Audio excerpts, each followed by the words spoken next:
Hey everyone, this is Prisha Kafaria. Welcome back to my channel. So class 9th का एक chapter है Nazism and the rise of Hitler. अब इसको पढ़ने में बहुत सारे क्लास 9th के बच्चों को प्रॉब्लम आ रही है। तो उन बहुत सारे बच्चों ने मुझे डिमांड किया है कि ये Nazism and the rise of Hitler का वीडियो बनाओ। सो आई एम हियर नाउ। सो अब हम जितनी भी डिफ़िकल्टीज़ हैं इस चैप्टर में सबको सॉल्व करेंगे और हम इस तरह से रीड करेंगे कि आपको एक स्टोरी की तरह लगे और आपका ये फेवरेट चैप्टर बन जाए। Okay, so without any further do let's begin. So ये चैप्टर स्टार्ट होता है एक स्टोरी से। 1945 के स्प्रिंग सीजन का टाइम था। 11 ईयर्स का एक बच्चा था जिसका नाम था हेलमत। वो सोया हुआ था बेड पे, लेकिन उसको उसके मम्मी पापा कुछ बात कर रहे थे, डिस्कशन हो रहा था उन दोनों के बीच में। उसकी आवाज़ें आ रही थी उसको। वो क्या डिस्कस कर रहे थे, उसके फादर बोल रहे थे कि अब अलाइज ने जो हमारे साथ अब वो वही करेंगे जो हमने ज्यूज़ के साथ किया है। तो इस कारण से हम सबको साथ में अलोन सुसाइड कर लेना चाहिए या फिर मैं अकेला खुद कर लूँ। ठीक है, ये सब वो बातें सुन रहा था। अगले दिन क्या हुआ, उसके फादर वो पूरी फैमिली बाहर गए फॉरेस्ट में। उनने खूब मज़े किए वहाँ पर, बहुत हैप्पी टाइम टुगेदर स्पेंड किया उन्होंने। लेकिन फिर अगले दिन क्या किया, हेलमत के जो फादर थे उन्होंने ऑफिस में अपने आप को शूट कर लिया, सुसाइड कमिट कर लिया। तो इससे हेलमत बहुत ज़्यादा परेशान हो गया। उसे लगने लगा कि अब इसकी जो मदर है वो इन दोनों को भी मतलब उसको खुद को भी मार लेगी और हेलमत को भी मार देगी। तो इसलिए फिर उसने 7 ईयर्स तक इतना ट्रोमेटाइज हो गया था वो कि उसने 7 ईयर्स तक कुछ खाना पीना कुछ नहीं खाया उसके घर पे। He was so afraid that his mother might poison him. ठीक है, तो ये हुई थी हेलमत की स्टोरी। अब बात आती है कि नाजी सपोर्टर जो इसके हेलमत के फादर थे वो एक नाजी सपोर्टर थे। नाजी सपोर्टर मतलब एडोल्फ हिटलर की जो पार्टी थी जिसका नाम था नाजी, उसके सपोर्टर थे और उसके मेंबर थे। तो अब वो क्यों डर रहे थे अलाइज पावर से, ऐसा क्या हो गया था कि इतना ज़्यादा ये लोग सुसाइड करने लग गए थे। जितने भी पावर्स थी, सेंट्रल पावर्स हार गई थी। तो सेंट्रल पावर्स जो थी, एक्सिस पावर जो था, अब वो सारे लोग जो थे वो ऐसे भाग रहे थे, कुछ सुसाइड कमिट कर रहे थे। यही उस समय का टाइम पीरियड था जब 1945 का यही सारा सिचुएशन थी। तो अब हम बात करते हैं कि एडोल्फ हिटलर कौन था। तो एडोल्फ हिटलर जर्मनी में ही जन्म हुआ था उनका और वो जर्मनी को सुपर पावर बनाना चाहता था। फर्स्ट वर्ल्ड वॉर के टाइम पीरियड पर जर्मनी ने इतना ज़्यादा प्रॉब्लम सहन की थी जिसके कारण एडोल्फ हिटलर एक स्ट्रॉन्ग फिगर के रूप में बाहर आया और उसने सोचा अब मुझे जर्मनी को एक सुपर पावर के रूप में बनाना है। और इस कारण से सेकेंड वर्ल्ड वॉर भी हुआ था। बहुत ज़्यादा हिटलर ने डिस्ट्रक्शन किया, बहुत लोगों को मारा। तो अब हम पढ़ेंगे एक्चुअली जैसे अपन मूवी देखते हैं तो क्या होता है कि लास्ट वाला जो सीन होता है उससे स्टार्ट होती है मूवी और फिर स्टार्टिंग का बताते हैं, है ना। तो यहाँ पर भी वैसे ही हुआ है कि 1945 में Germany surrender to the Allies. Germany ने अलाइज को सरेंडर कर दिया। Anticipating what was coming, Hitler, his propaganda minister Goebbels and his entire family committed suicide collectively in Berlin bunker in April. तो अप्रैल के टाइम पीरियड में Berlin bunker नाम की एक जगह थी, वहाँ पर हिटलर ने, उसके जो प्रोपेगेंडा मिनिस्टर थे गीबल्स, उनने और उनके एंटायर फैमिली ने वहाँ पर सुसाइड कमिट कर लिया। ठीक है, वॉर एंड हुआ तो एक इंटरनेशनल मिलिट्री ट्रिब्यूनल बनाया गया न्यूरेमबर्ग में। Was to set up to prosecute Nazi war criminal. जितने भी वॉर के टाइम पर नाजी लोगों ने जितने भी लोगों को परेशान किया है और लोगों को मारा है, तो उन क्रिमिनल्स को प्रोसिक्यूट करना, मतलब उनको कुछ सज़ा देना, पनिशमेंट देना के लिए ये इंटरनेशनल मिलिट्री ट्रिब्यूनल वहाँ पर बनाया गया था, सेटअप किया गया था न्यूरेमबर्ग में। फॉर क्राइम्स अगेंस्ट पीस, मतलब अच्छा खासा पीस चल रहा है और उसमें आपने क्राइम कर दिया हो। War crimes and crimes against humanity, मतलब आपने इंसानियत को ध्यान में न रख के इतना ज़्यादा क्राइम किए, इतने ज़्यादा लड़ाई करी और लोगों को आपने मारते गए। आपने बिल्कुल भी आपके अंदर इंसानियत वाली चीज़ नहीं दिखाई। तो इस कारण से यहाँ पर इतने सारे लोगों को पनिशमेंट देने के लिए ये सेटअप हुआ, कहाँ पर, न्यूरेमबर्ग में। अब सेकेंड वर्ल्ड वॉर के टाइम पर, जिसके बाद में ही जर्मनी हारा था और फिर हिटलर ने सुसाइड कमिट किया था। तो जर्मनी ने इतने सारे ज्यूज़ को, इतने ज़्यादा पॉलिश सिटीजन्स को, इतने सारे लोगों को मारा। आपकी बुक में नंबर दिया हुआ है, इतने सारे लोगों को मारा जिसके कारण उनको ये पनिशमेंट दी जा रही थी। ऑस्टविच नाम की एक जगह थी, वहाँ पर ले जाकर कंसंट्रेशन कैंप्स में भरकर गैस इमिट कर देते थे, जिसके कारण बहुत ज़्यादा लार्ज स्केल पे लोगों को मार दिया जाता था। इसे बोलते हैं जेनोसाइडल वॉर। ठीक है, जेनोसाइडल वॉर करते थे वो। और इस कारण से अब हम देखेंगे कि किस तरह से नाजी जर्मनी, जो नाजी पार्टी था, वो किस तरह से ऊपर आया, किस तरह से आगे बढ़ा और हिटलर का क्या प्रोपेगेंडा था, क्या माइंडसेट था और क्यों सेकेंड वर्ल्ड वॉर हुआ। ये सारी चीज़ें अब हम आगे पढ़ने वाले हैं। ठीक, तो अब हम पढ़ेंगे बर्थ ऑफ वीमार रिपब्लिक। ठीक है, किस तरह से अब हम देखेंगे नाजी पार्टी जो थी वो ऊपर उठी। तो फर्स्ट वर्ल्ड वॉर खत्म हुआ, सेंट्रल पावर्स हार गए, अलाइज पावर जीत गए। अब क्या हुआ कि वीमार नाम की एक जगह पे जर्मनी के सारे लोग आकर मिले और उन्होंने एक अपनी असेंबली, एक पार्लियामेंट, जो जर्मनी का पार्लियामेंट है उसका नाम है रिस्टैग। तो वहाँ पर वो सारे लोग मिले और उन्होंने अपना गवर्नमेंट बनाया जिसका नाम रखा उन्होंने वीमार रिपब्लिक, बिकॉज वीमार नाम की जगह पे बना था। ठीक है। लोग ये मानते थे कि वीमार रिपब्लिक के कारण ही जर्मनी हारा है। फर्स्ट वर्ल्ड वॉर की बात हो रही है यहाँ पर, ठीक है। तो फर्स्ट वर्ल्ड वॉर में जर्मनी किसके कारण हारा है? वीमार रिपब्लिक, जबकि वीमार रिपब्लिक तो बाद में बनी थी।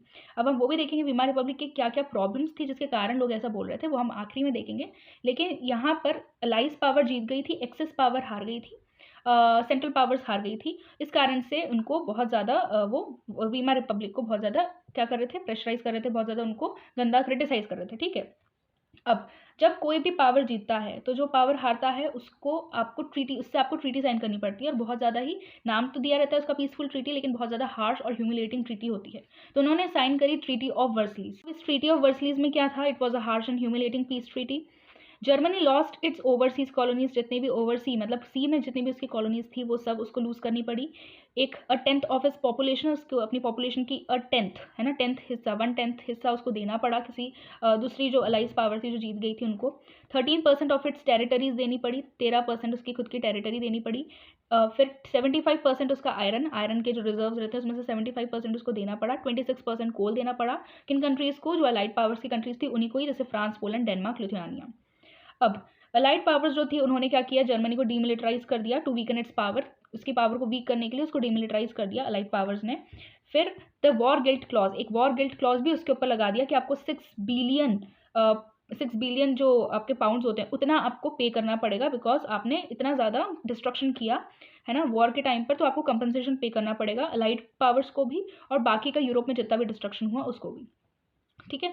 तो राइनलैंड नाम की एक जगह थी जर्मनी में, बहुत ज़्यादा रिसोर्स रिच जगह थी। ये भी अलाइड आर्मीज़ ने उसे भी ऑक्यूपाई कर लिया 1920s के टाइम पीरियड में, ठीक है। अब आपका फर्स्ट वर्ल्ड वॉर कब से कब तक चला था? 1914 से 1918 तक चला था। 1918 में ख़त्म हो गया था, तो 1920s में राइनलैंड को भी अपने हिस्से में ले लिया। अब इससे जर्मनी पे क्या इफेक्ट पड़ा, जर्मनी के साथ साथ पूरे यूरोप में क्या इफेक्ट पड़ा वो देखेंगे। तो बहुत ज़्यादा साइकोलॉजिकली, फाइनेंशियली बहुत ज़्यादा इफेक्ट पड़ा। वहाँ के जो यूरोप है which was known as the continent of creditors, जो लोगों को लोन देता था, जो लोगों को नहीं सॉरी जो दूसरी कंट्रीज़ को लोन देता था, अब वो खुद ही डेप्थ में पड़ गया था, खुद ही कर्जे में पड़ गया था। So from a continent of creditors Europe turn into one of the debtors. Unfortunately जो इन्फेंट वीमार रिपब्लिक थी, इन्फेंट मतलब जो अभी अभी न्यू बॉर्न बनी है, जो नई नई बनी है, तो जो वीमार रिपब्लिक थी उसी को ही लोग ठहरा रहे थे, उसी को ही लोग क्रिटिसाइज कर रहे थे कि जो भी कुछ हुआ है वो सिर्फ वीमार रिपब्लिक के कारण हुआ है। उन्हें पीस ट्रीटी ही साइन नहीं करनी चाहिए थी, क्योंकि वो पीस ट्रीटी कहीं से कहीं तक पीस ट्रीटी है ही नहीं। पीस नाम दिया है लेकिन है नहीं बिल्कुल भी। फिर the Republic carried the Burton of war guilt, and war guilt मतलब जो 6 बिलियन का जितना पे पैसा भरना है उसके लिए भी उसी को ही क्रिटिसाइज कर रहे थे लोग। And national humiliation and was financially crippled by being forced to pay compensation, ठीक है। अब कुछ लोग जो थे जो कि वीमार रिपब्लिक को सपोर्ट करते थे, जैसे कि सोशलिस्ट, कैथोलिक्स, डेमोक्रेट्स, इन लोगों को कंजर्वेटिव नेशनल सर्कल, जो कंजर्वेटिव पार्टी के लोग थे, मतलब पहले तो एम्पायर था ना जर्मनी में, पहले एम्परर रूल करते थे, उनको हटा के फिर गवर्नमेंट बनाया। तो एम्परर वाले जितने भी ऑटोक्रेटिक, एरिस्टोक्रेटिक बोल सकते हैं हम, या फिर कंजर्वेटिव, जितने भी उनसे रिलेटेड लोग थे ना, वो इन वीमार रिपब्लिक को बिल्कुल पसंद नहीं करते थे, बिल्कुल सपोर्ट नहीं करते थे। तो वो इन लोगों को मारने लगे थे, इनका मर्डर्स होने लगा था बहुत ज़्यादा, ठीक है। तो सोशलिस्ट, कैथोलिक्स, डेमोक्रेट्स, इनकी रोज़ इनकी खबरें आती थी कि इसका मर्डर हो गया, आज उसका मर्डर हो गया। और इनका इस कारण से ये जो सोशलिस्ट, कैथोलिक्स, डेमोक्रेट्स जो ने कि वीमार रिपब्लिक बनाया था, इनको उस समय पर मॉकिंगली क्या कहा जाता था? नवंबर क्रिमिनल्स कहा जाता था, क्योंकि नवंबर में ही जर्मनी हारा था, मतलब सेंट्रल पावर्स हारी थी फर्स्ट वर्ल्ड वॉर के टाइम पीरियड पर, इसलिए इन्हें नवंबर क्रिमिनल्स कहा जाता था और इनको बहुत ज़्यादा मारा जाता था। उस समय पर सोल्जर्स की लाइफ को भी बहुत ज़्यादा मीडिया ग्लोरीफाई करती थी, मानती थी कि वो जो उनकी ट्रेंच लाइफ होती है बहुत ही अच्छी लाइफ होती है, लेकिन जो रियलिटी थी वो इससे बहुत ज़्यादा डिफरेंट थी। ट्रेंच लाइफ बहुत ज़्यादा ही बुरी होती थी, बहुत स्मेल आती थी वहाँ से, नीचे कॉप्सेस थे, ह्यूमन डेड बॉडी थी जहाँ पर बहुत ज़्यादा चूहे, रैट्स वहाँ पर रहते थे। तो it was not at all a good life, ठीक है। सोल्जर्स की लाइफ बिल्कुल भी अच्छी नहीं थी, और जो मीडिया में दिखाया जाता था उससे रियलिटी बहुत ज़्यादा डिफरेंट थी और बहुत ज़्यादा बुरी थी। और ये माना जाता था कि जो मैन होने चाहिए, they must be aggressive, they must be masculine, ठीक है, ये सारी चीज़ें मानी जाती थी, और स्ट्रॉन्ग होने चाहिए। तो ये और क्या होने लगा कि जो इस समय पर डेमोक्रेसी तो एकदम ही फ्रेजाइल आइडिया माने जाने लगा, कि डेमोक्रेसी को बिल्कुल भी अच्छा आइडिया नहीं है, ये इतने ज़्यादा प्रॉब्लम्स हैं तो डेमोक्रेसी उसको खुद अकेले सॉल्व नहीं कर सकता है। यहाँ पर जो रेडिकलाइजेशन है इसका मीनिंग क्या होता है? तो रेडिकलाइजेशन का मीनिंग ऐसा इतना ज़्यादा डिफिकल्ट नहीं है, इट्स जस्ट एक्सट्रीम मेजर्स आना, एक्सट्रीम चेंजेस आना, that is called political radicalism. और यहाँ पर इकोनॉमिक क्राइसिस भी आया था जिसके कारण हाइपर इन्फ्लेशन जैसी प्रॉब्लम्स आई थी। तो इस समय पर जब ये इतना ज़्यादा प्रॉब्लम्स आ रही थी जर्मनी में, तो स्पार्टसिस्ट लीग नाम की एक पार्टी थी जो कि बहुत ज़्यादा राइज़ करी थी। उनका जो गवर्नेंस का स्टाइल था वो एकदम बोल्शेविक पार्टी की तरह था, जो कि रशिया में थी। जो इसका पहला वाला जो चैप्टर है वो पूरा उसी के ऊपर है। तो अगर आपको वो भी नहीं समझ में आ रहा हो तो यू कैन कमेंट डाउन, वो भी मैं आपको नेक्स्ट वीडियो में समझा दूँगी। तो यहाँ पर यही प्रॉब्लम आ रही थी कि स्पार्टसिस्ट लीग भी यहाँ पर राइज करी थी, वीमार रिपब्लिक तो ऑलरेडी थी, तो मतलब एक अपोजिंग पार्टी भी यहाँ पर आ गई थी, कहने का मतलब ये है। तो अब स्पार्टसिस्ट लीग के नारे चल रहे थे, बर्लिन नाम की जगह पर भी बहुत ज़्यादा एकदम एटमॉस्फेयर सोवियत स्टाइल हो गया था। सोवियत स्टाइल मतलब रशिया से रिलेटेड सब कुछ है यहाँ पर, तो वैसी चीज़ें हो गई थी। तो अब वीमार रिपब्लिक को गुस्सा आया, तो उन्होंने अपने फ्री कॉप्स जो थे उनको भेजा और सारी अपराइजिंग को एकदम ख़त्म करने के लिए, रिड्यूस करने के लिए, उसका डिस्ट्रक्शन करने के लिए उनको भेज दिया। ये सब हो गया। स्पार्टसिस्ट लीग को इतना गुस्सा आया कि आगे चलकर उन्होंने कम्युनिस्ट पार्टी ऑफ जर्मनी भी बनाई थी आगे, जिसका एक मेंबर था हिटलर। कितनी आयरनिकल बात है ना कि जिस पार्टी को बीच में इन लोगों ने दबा दिया, उसी पार्टी का आगे चल के एक मेंबर जर्मनी का डिक्टेटर बना। ठीक है, तो ये बात हो गई। उसके बाद में क्या, इसके बाद आया इकोनॉमिक क्राइसिस। 1923 का टाइम पीरियड था। Political radicalisation was only heightened by the economic crisis in 1923। Germany ने ज़्यादातर जो वॉर लड़ा था वो लोन्स पर लड़ा था, और जो भी रेपरेशंस मतलब जो भी वो पे करता था वो कैसे पे करता था, गोल्ड पर पे करता था। अब गोल्ड रिजर्व उसके कम हो गए क्योंकि वो सारा गोल्ड पे करने में लगा लेता था। ठीक है, तो 1923 में जर्मनी ने मना कर दिया कि हम अब पे नहीं करने वाले हैं। तो फ्रांस ने क्या किया, फ्रांस ने उसका बहुत ज़्यादा, जैसे कि पहले एक रिसोर्स रिच रीजन था राइनलैंड, तो अब एक और रीजन था रूहर नाम का, उसे भी उन्होंने ऑक्यूपाई कर लिया। तो अब जर्मनी को बहुत गुस्सा आने लगा, उसने रेकलेसली मनी प्रिंट करना चालू कर दिया। अब this is not a solution of this economic crisis वाली प्रॉब्लम। ठीक है, अब उसमें और प्रॉब्लम हो गई क्योंकि उसने इतना ज़्यादा मनी प्रिंट किया कि जर्मन का जो वैल्यू थी, जर्मन मार्क का जो वैल्यू थी वो इतना ज़्यादा गिर गया कि $1 का जो प्राइस था, मतलब $1 जो था वो पहले उसकी एकदम वैल्यू एकदम ख़त्म ही हो गई थी, उसकी मनी एकदम प्राइस बढ़ता जा रहा था। ठीक है, विद द टाइम। तो पहले उसका 24,000 था, फिर 3,53,000 हो गया, फिर 446 लाख पर चला गया, और and so on so fourth. ठीक है, इसके कारण क्या हुआ, एक हाइपर इन्फ्लेशन वाली जो एक चीज़ होती है, इकोनॉमिक क्राइसिस की एक प्रॉब्लम होती है, वो आने लगी। मतलब आपका मनी बढ़ते ही जा रहा है, जिसके कारण यहाँ पर एक पिक्चर भी दिखाया है कि ब्रेड को लेने के लिए लोग बड़ी बड़ी एकदम डब्बे ला रहे हैं पैसे भरकर। ठीक है, कि हमें, क्योंकि प्राइसेस इतने बढ़ गए थे, अब गवर्नमेंट ही इतने सारे पैसे अगर लोगों को देगी तो अब लोग भी अपने जितना भी वो बेच रहे होंगे, कोई बिजनेसमैन होगा तो उसमें भी वो प्रॉफिट कमाने को वो करेंगे, तो वो उसके भी पैसे बढ़ा देंगे। लोगों के पास भी सैलरी के कारण, सैलरी जो उनको मिलती थी वो बहुत ज़्यादा अमाउंट में मिलती थी। ठीक है, तो क्या होता था कि धीरे धीरे हर चीज़ के प्राइस बढ़ते चले गए, और हाइपर इन्फ्लेशन वाली प्रॉब्लम आ गई। ठीक है, अब हुआ क्या कि एक डेविस प्लान नाम की एक चीज़ आई, जो कि अमेरिका ने सोचा कि हम इस प्लान को लागू करके जर्मनी की थोड़ी सी हेल्प करेंगे। अब आप बोलोगे अमेरिका तो अलाइज पावर में थी, जर्मनी थी सेंट्रल पावर में, फर्स्ट वर्ल्ड वॉर का बता रही हूँ मैं। तो अब अमेरिका क्यों इसकी मदद करी, जबकि उन्होंने ही वॉर की जो ट्रीटी ऑफ वर्सलीज उन्होंने ही लगाई थी, तो क्यों आप इसको क्यों हेल्प कर रही है। तो देखो उसमें उसका भी कुछ फ़ायदा था कि 6 बिलियन पाउंड तक का तो भरना ही था जर्मनी को। अब जर्मनी अगर खुद ही इसी तरह से हाइपर इन्फ्लेशन वाली प्रॉब्लम में रहेगा, भूखमरी रहेगी, तो वो किस तरह से कुछ भरेगा। तो वो क्या चाहते थे, अमेरिका क्या करेगा, कुछ कुछ पैसा, कुछ कुछ शॉर्ट टर्म लोन्स उसको देगा, और वो उस शॉर्ट टर्म लोन से अपने आप को बिल्ड करेगा जर्मनी, और थोड़े टाइम बाद वो धीरे धीरे पे करता जाएगा अपना जो भी वॉर कंपनसेशन है वो सब। ठीक है, 6 बिलियन का। तो ऐसे ही हुआ, कुछ समय तक यही चलता रहा, बहुत अच्छी कंडीशन थी कुछ समय तक, लेकिन फिर आ गया द ईयर्स ऑफ डिप्रेशन, जो कि 1924 और 1928 के बाद में आया था। 1924-1928 तक कुछ स्टेबिलिटी रही, सब कुछ अच्छा खासा चलता रहा, और फिर क्या हुआ, अमेरिका जो वॉल स्ट्रीट एक्सचेंज नाम का एक बड़ा सा मार्केट था ना, वॉल स्ट्रीट एक्सचेंज बड़ा सा स्टॉक मार्केट था, वो क्रैश हो गया, जिसके कारण उसकी खुद की इकोनॉमी एकदम स्टेबल नहीं थी, एकदम अनस्टेबल हो गई, जिसके कारण उसने लोन्स, जितनी भी जगह वो लोन्स देता था, नॉट ओनली जर्मनी लेकिन हर जगह जहाँ पर भी वो लोन्स देता था, सब हर जगह से उसने लोन्स देना बंद कर दिया। अब वहाँ पर प्रॉब्लम क्या आई कि लोगों की जॉब छूट गई। अब लोगों की जॉब छूट गई तो क्या करेंगे लोगों को खाने के लिए तो कुछ चाहिए, तो क्राइम रेट बहुत ज़्यादा बढ़ गया, लोग क्राइम करने लग गए, माल न्यूट्रिशन बहुत ज़्यादा बढ़ गया, लोग एकदम पोस्टर्स लेके, बड़े बड़े पैम्फलेट्स लेके खड़े हो जाते हैं, we want employment kind of. ठीक है, इकोनॉमिक क्राइसिस इतना ज़्यादा लोगों में बढ़ गया कि लोगों में एक फियर आने लग गया। कौन सा फियर, प्रोलिटेरियनाइजेशन नाम का जो फियर है वो आने लगे। इसमें क्या होता है, लोगों को ये डर होता है कि अभी अगर हम मिडिल क्लास हैं तो मिडिल क्लास से हम एवरेज क्लास से अनएम्प्लॉयड से एकदम भूखमरी वाली सिचुएशन में आके सीधे सर्वाइव ही ना कर पाएँ। ये वाला जो एंजाइटी होती है, ये वाला जो फियर होता है कि हम धीरे धीरे लोअर क्लास पे आते जाएंगे, रिड्यूस होते जाएंगे और धीरे धीरे हम मर जाएंगे, ये जो फियर होता है इसे बोलते हैं हम प्रोलिटेरियनाइजेशन। तो ये वाला फियर लोगों में है। तो ये जो बिग बिजनेसमैन थे, सेल्फ एम्प्लॉयड पीपल थे, रिटेलर्स थे, उनका बिजनेस पूरा खत्म हो चुका था, इनको बहुत ज़्यादा सफ़र करना पड़ा।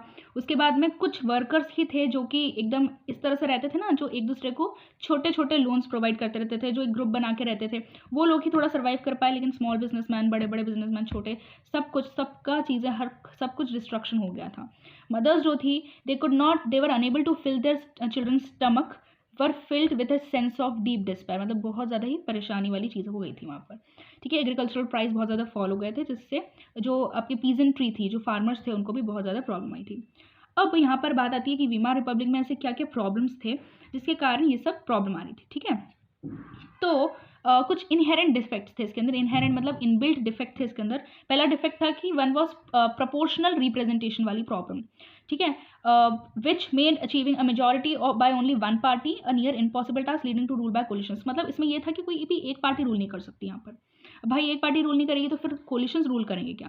तो ये वाली प्रॉब्लम बहुत ज़्यादा आ रही थी कि एक पार्टी यहाँ पर रूल नहीं करने देती ये लोग, कोलिशन के द्वारा ही, जिसमें बहुत ज़्यादा ही आर्ग्यूमेंट्स खड़े होते हैं, बहुत लड़ाइयाँ होती हैं, बहुत कन्फ्लिक्ट्स होने लगते हैं, इंटरनल कन्फ्लिक्ट्स। भाई सिविल वॉर वाली सिचुएशन हो जाती है कि कंट्री के सारे ही लोग एक दूसरे से लड़ने लगते हैं, तो ये वाली चीज़ हो जाती है। तो कोलिशन के द्वारा तो गवर्नमेंट नहीं रूल की जा सकती, कोई एक ही पार्टी रूल कर सकती है। लेकिन ये वाला यहाँ पर था, यहाँ पर उल्टा था कि एक पार्टी रूल नहीं कर सकती। तो ये एक पहला डिफेक्ट था। दूसरा डिफेक्ट ये था कि आर्टिकल 48 इनमें लागू कर दिया था, जिसमें प्रेसिडेंट को ये पावर दे दी गई थी कि वो जब चाहे इमरजेंसी इंपोज कर सकता है और सिविल राइट्स को हटा सकता है। जितने भी सिविलियन के राइट्स हैं वो सबको सस्पेंड कर सकता है और फिर डिक्री, रूल बाय डिक्री कर सकता है कि वो जैसी जो ऑर्डर देगा वही होगा।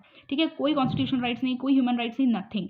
तो वो जो बोलेगा वही होगा। तो ये दो डिफेक्ट्स है जिसके कारण वीमार रिपब्लिक को यहाँ पर से हटा दिया गया। पीपल को इन पर कॉन्फिडेंस ही उठ गया था। सो अब हम आते हैं हिटलर्स राइज टू पावर में। देखो, इकोनॉमिकली बहुत ज़्यादा फ्रेजाइल था जर्मनी, फिर पॉलिटिकली भी, और सोसाइटी भी इतनी बुरी तरह से, इकोनॉमिक क्राइसिस आ गया था, तो इतनी बुरी तरह से लोग परेशान हो गए थे, बोथ फाइनेंशियली एंड साइकोलॉजिकली, कि इसी टाइम पीरियड में अब आया हिटलर।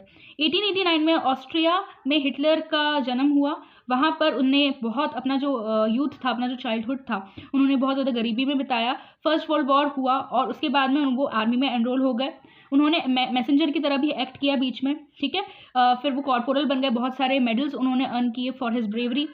फिर द जर्मन डिफीट, जब जर्मनी डिफीट हो गया फर्स्ट वर्ल्ड वॉर में, तो बहुत ज़्यादा उनको बुरा लगा, हॉरिफाई हो गए वो। उसके बाद में 1919 में उन्होंने जर्मन वर्कर्स पार्टी में उन्होंने ज्वाइन किया। ठीक है, बहुत छोटा सा ग्रुप था उस समय पर। वो धीरे धीरे उसने रीनेम किया, टुक ओवर किया, और फिर उन्होंने क्या नाम रख दिया उसका, nationalist socialist German workers party. थोड़े टाइम बाद उसे नाजी पार्टी का नाम दे दिया गया। ठीक है, तो स्टार्टिंग में तो उनका ये प्लान था कि वो धीरे धीरे कुछ जगहों पर कब्जा करके पूरी जर्मनी पर कब्जा कर लेंगे, लेकिन ऐसा हो नहीं पाया। 1923 में उनका एक प्रयास जो था वो एकदम सफल नहीं हो पाया, फेल हो गए वो, और उनको ट्रीजन के लिए, मतलब उनको देश निकाला दे दिया गया, देशद्रोह के लिए। ठीक है, और नाजीज जो थे वो चाहते थे कि वो एकदम इफेक्टिवली पॉपुलर सपोर्ट गेन कर सके, लेकिन 1930s तक तो वो कुछ कर नहीं पाए, है ना। ग्रेट इकोनॉमिक डिप्रेशन जब आ गया था, जब अमेरिका की जो स्टॉक मार्केट था वो कोलैप्स हो गया था, जर्मनी में और ज़्यादा प्रॉब्लम्स हो गई थी, अनएम्प्लॉयमेंट हो गया था, बिजनेस जो थे वो शट डाउन हो गए थे। उस समय पर नाजी का सपोर्ट बढ़ा। तो पहले तो उनको 2.6% वोट्स से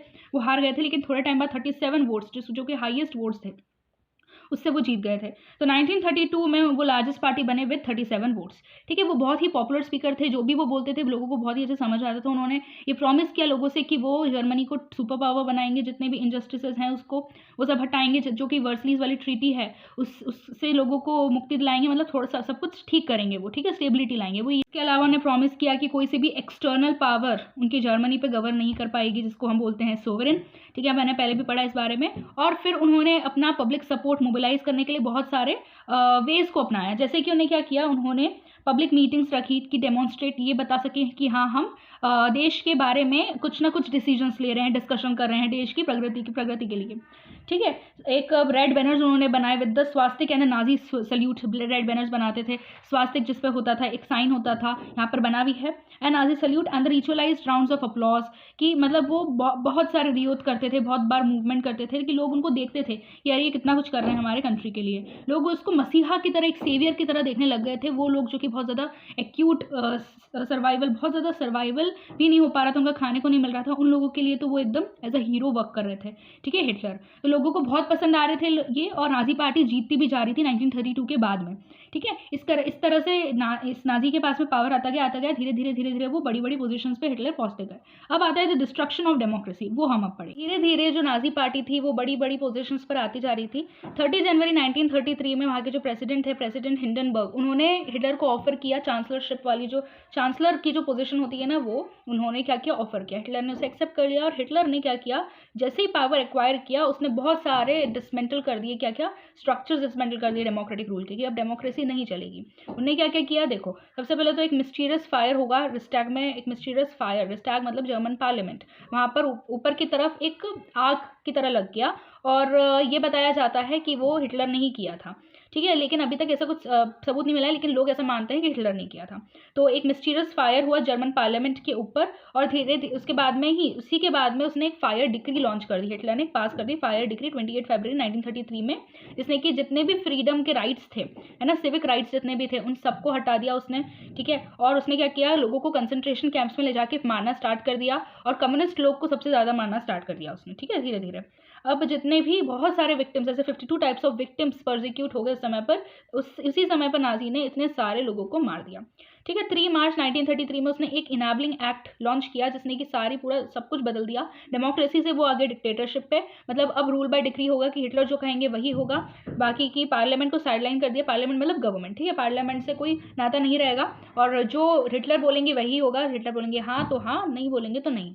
ठीक है, सारी पॉलिटिकल पार्टीज और ट्रेड यूनियंस को बैन कर दिया गया। सिर्फ नाजी पार्टी और उससे रिलेटेड जितनी भी कुछ पार्टीज थी छोटी छोटी जो नाजी को सपोर्ट करती थी, सिर्फ उनको रहने दिया, और कभी भी कोई उनके अगेंस्ट आता था तो उनको भी वो कंसंट्रेशन कैंप भेज देते थे।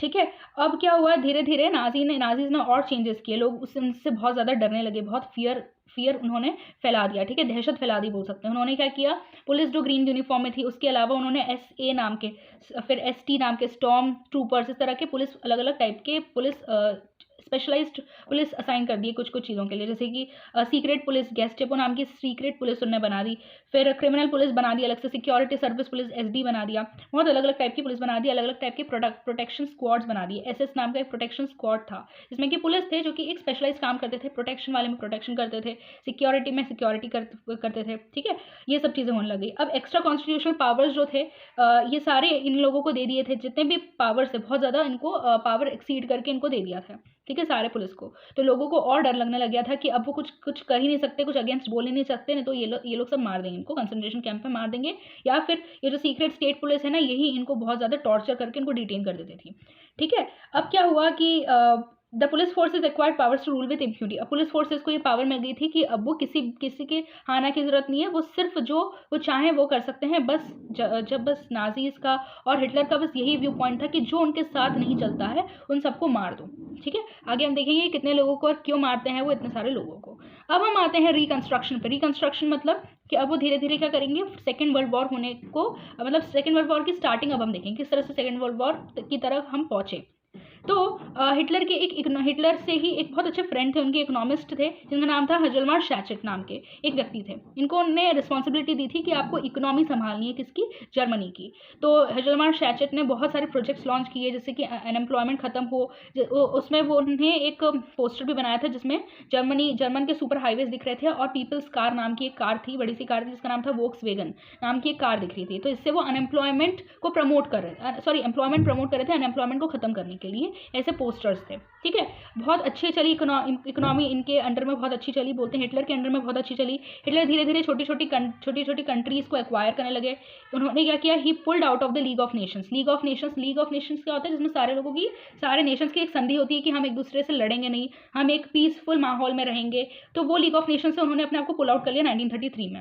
राइनलैंड को फिर से रीऑक्यूपाई कर लिया, जो कि पहले छीन लिया गया था। ठीक है, और फिर ऑस्ट्रिया और जर्मनी को मिला दिया 1938 में कि वन पीपल हैं, एक ही लोग हैं, एक ही एम्पायर है, एक ही रूलर रहेगा, एक ही लीडर रहेगा। फिर जर्मनी के वेस्ट में एक जगह थी जो कि वहाँ पर सुडेंटनलैंड नाम की एक लैंग्वेज बोली जाती थी। ठीक है, जिसका नाम था चिकोस्लोवाकिया। तो वहाँ पर भी उस जगह को भी उन्होंने जर्मनी के अंदर ही ले लिया। तो छोटी छोटी जगहों को वो बार बार एक्वायर करते जाते थे।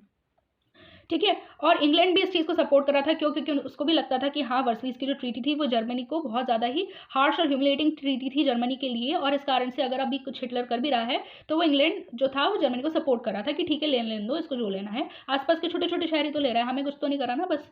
तो इंग्लैंड भी कुछ बोलता नहीं था इस समय तक। ठीक है, उसके बाद क्या हुआ, हेजलमैन जो शैचेट थे, जो उसके इकोनॉमिस्ट थे, उन्होंने हिटलर को रोकने की कोशिश करी कि हिटलर अब ऐसा मत करो, क्योंकि हिटलर ना बहुत पैसे खर्च करता था आर्म्स एम्यूनिशंस में। और वो जब उसको कुछ टेरिटरी एक्वायर करनी रहती थी ताकि उसकी लैंड बढ़ सके। हम देखेंगे किन किन थ्योरीज को वो सपोर्ट करता था, कि वो अपनी लैंड बढ़ाना चाहता था, अपने रिसोर्सेज बढ़ाना चाहता था, टेरिटरी बढ़ाना चाहता था। लोग जो थे वो अपने चाहते थे कि लोग जो हैं, उनके जो लोग हैं वो अलग अलग जगहों पर रहे।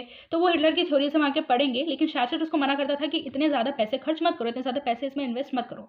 बट हिटलर के सामने जो कोई भी बोलता था उसको हिटलर मार देता था। तो ऐसा ही हुआ, हिटलर ने इसको भी यहाँ से निकाल दिया अपने। तो इकोनॉमिक जितना भी क्राइसिस हो रहा था ना जर्मनी में, हिटलर मानता था कि इकोनॉमिक क्राइसिस सिर्फ वॉर से ही खत्म हो सकता है। वॉर से हमें टेरिटरी हमारी बढ़ानी होगी, और इसी यही एक वे है जिससे हम इकोनॉमिक क्राइसिस जो कि हो रहा है उस समय पर जर्मनी में, हाइपर इन्फ्लेशन वाली जो चीज़ें हैं, प्रोलिटेरियनाइजेशन वाली जो चीज़ें हैं, वो सब इसी सब चीज़ों से खत्म हो सकती है। तो उसने क्या किया, सितंबर 1939 में उसने पोलैंड को इन्वेड कर लिया जर्मनी में, सितंबर 1939 में। ठीक है, उसके बाद क्या हुआ, this started a war with France and Germany. France और जर्मनी से, कि पोलैंड जो था वो फ्रांस और इंग्लैंड जो था, सॉरी फ्रांस और इंग्लैंड पोलैंड को सपोर्ट करता था। तो फ्रांस और इंग्लैंड बीच में खुद पड़े कि तुमने पोलैंड को कैसे कर लिया इन्वेड। उसके बाद में क्या हुआ, इन सितंबर 1940 के टाइम पीरियड पे एक 3 पार्टी पैक्ट बनाया गया, जिसके अंदर जर्मनी, इटली और जापान ने तीनों ने साइन किया कि हम तीनों एक दूसरे का हमेशा साथ देंगे। ठीक है, मतलब we will support each other in any case. ठीक है, strengthening Hitler's claim to international power. अब धीरे धीरे जो हिटलर का क्लेम था कि मैं इंटरनेशनली पावरफुल बनाऊंगा जर्मनी को, तो वो धीरे धीरे स्ट्रेंथन हो रहा था। ठीक है, और पपेट रिजाइम्स मतलब बाकी के जितने भी लोग थे वो एज अ पपेट बनकर थे, जो कि हिटलर का बहुत ज़्यादा ही सपोर्ट करते थे। हिटलर का बोलते थे, उसका मोबिलाइज करते थे supportive of Nazi Germany were installed in the large part of Europe में बहुत जगहों पर नाजी को सपोर्ट करने वाले लोगों को इंस्टॉल कर दिया गया था। ठीक है, अब बाय द एंड ऑफ 1940 के एंड तक तो हिटलर एकदम पीक पॉइंट पर था कि हाँ अब तो वो जीतने वाला है। लेकिन धीरे धीरे क्या हुआ, हिटलर ने कुछ गलतियां कमिट कर दी। अब वो क्या गलतियां कमिट कर दी, पहले तो हिटलर ने सोचा कि अब वो रशिया को कन्कर करेगा लॉन्ग टर्म में, क्योंकि रशिया बहुत बड़ा भी टेरिटरी और उसको टेरिटरी चाहिए था, उसको रिसोर्सेज चाहिए थे। ठीक है, तो उसने क्या किया कि फूड सप्लाईज अच्छे से मिल सके जर्मन्स को। उसने जून 1941 में सोवियत यूनियन, मतलब रशिया का पहले नाम था सोवियत यूनियन, उसे अटैक कर दिया। अब ये एकदम हिस्टोरिक ब्लंडर उसने क्रिएट कर दिया कि पहले तो वो एकदम ऊपर था। ठीक है, एकदम ऊपर था किसके, पूरे वॉर के, क्या वो बस जीतने ही वाला था। लेकिन उसने इतना बड़ा ब्लंडर क्रिएट कर दिया कि अब वो सीधे डिमिनिशिंग स्टेट में आ गया, वो सीधे नीचे गिरेगा। ठीक है, कैसे गिरेगा, तो सोवियत रेड आर्मी जो थी ना, उनने बहुत ही बुरी तरह से उसको वहाँ पर, जैसे वो सोवियत आर्मी जो थी, अब वो भी तैयार हो गई कि जैसे ही ये जर्मन्स अंदर घुसेंगे रशिया के, वैसे ही हम उसको क्रश करते करते उनको फिर से बाहर निकाल देंगे। ठीक है, आप यहाँ पर इसका मैप भी देख रहे हो कि जर्मनी के जो ईस्ट साइड में है वो रशिया है, और जर्मनी के वेस्ट साइड में इंग्लैंड है। तो इंग्लैंड इधर से उससे वेस्ट साइड से प्रेशराइज कर रहा था और ईस्ट साइड से रशिया कर रहा था। तो एकदम वो बीच में फंस गया था जर्मनी। ठीक है, तो जो सोवियत रेड आर्मी थी, it inflicted crushing and humiliating defeat on Germany at Stalingrad नाम की जगह है रशिया में। तो वहाँ पर बहुत ही बुरी तरह की डिफीट हो गई जर्मनी की। अब क्या हुआ, धीरे धीरे इसी तरह से यूएसए चाहता था कि यूएसए इस चीज़ में एंटर न करे, क्योंकि फर्स्ट वर्ल्ड वॉर में यूएसए को भी बहुत ज़्यादा, यूएसए क्या सभी कंट्रीज़ को बहुत ज़्यादा प्रॉब्लम फेस करनी पड़ी थी, बहुत ज़्यादा इकोनॉमिकली वो बहुत ज़्यादा नीचे गिर गए थे। ठीक है, तो इस कारण से वो एंटर नहीं करना चाहता था। लेकिन जापान, जो कि जर्मनी का बहुत अच्छा सपोर्टर था, और उन्होंने 3 पार्टी पैक्ट में उन्होंने साइन किया था साथ में कि हम तीनों एक दूसरे का सपोर्ट करेंगे। तो जापान ईस्टवर्ड्स एक्सपांड कर रहा था। तो जापान ने चाइना में, इंडिया में, है ना, एकदम मतलब कवर करते जा रहा था, वो अपना इन्फ्लुएंस बढ़ाते जा रहा था। जर्मनी ने क्या किया, सॉरी जर्मनी नहीं, जापान ने क्या किया, यूएस में बॉम्बिंग कर दी उसके नेवल बेसिस पे पैसिफिक में।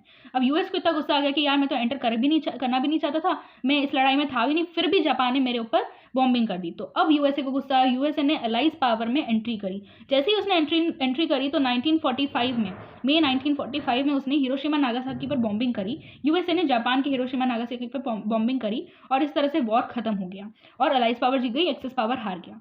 तो जैसे ही यूएसए ने एंट्री की उसी के बाद ऐसा हुआ ना, जापान अगर इस तरह से बॉम्बिंग नहीं करता यूएस में, क्योंकि यूएस तो कहीं से कहीं तक इन्वॉल्व था ही नहीं इस चीज़ में, यूएस ने तो मदद भी करी थी, है ना, अपन ने देखा था डेविस प्लान के अकॉर्डिंग यूएस ने जर्मनी की बहुत हेल्प भी करी थी, जब जर्मनी उसके एकदम सर्वाइवल भी नहीं पॉसिबल हो पा रहा था जर्मनी में।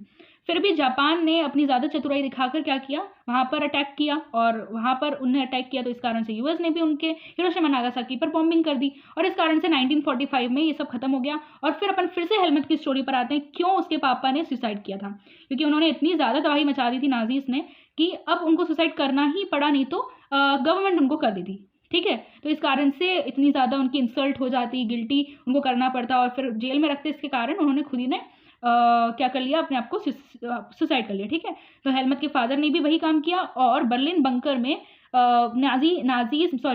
हिटलर के जो गीबल्स है प्रोपेगेंडा मिनिस्टर, उसकी पूरी फैमिली ने भी साथ में सुसाइड कमिट कर लिया था, ठीक है। तो हम फिर से वो सर्कल हमारा कंप्लीट हो गया, सर्कल स्टार्ट हुआ तो सुसाइड से, कंप्लीट भी सुसाइड पर ही हो गया है। और हमारा फर्स्ट वर्ल्ड वॉर में देखा, फर्स्ट वर्ल्ड वॉर के बाद में क्या क्या प्रॉब्लम्स आई, और हिटलर ने सोच के रखा था कि उसको क्या करना है। हिटलर को बहुत बुरा लगा था, क्योंकि उसके जो चाइल्डहुड था बहुत ज़्यादा ही पॉवर्टी में रहा था, गरीबी में रहा था। अब वो चाहता था वो सारी चीज़ें सही कर दे, और उसने जो जो चीज़ें प्रॉमिस भी करी थी वो भी करी थी, लेकिन बहुत ज़्यादा ही उसने ह्यूमैनिटी के अगेंस्ट उसने क्राइम्स भी कमिट किए थे।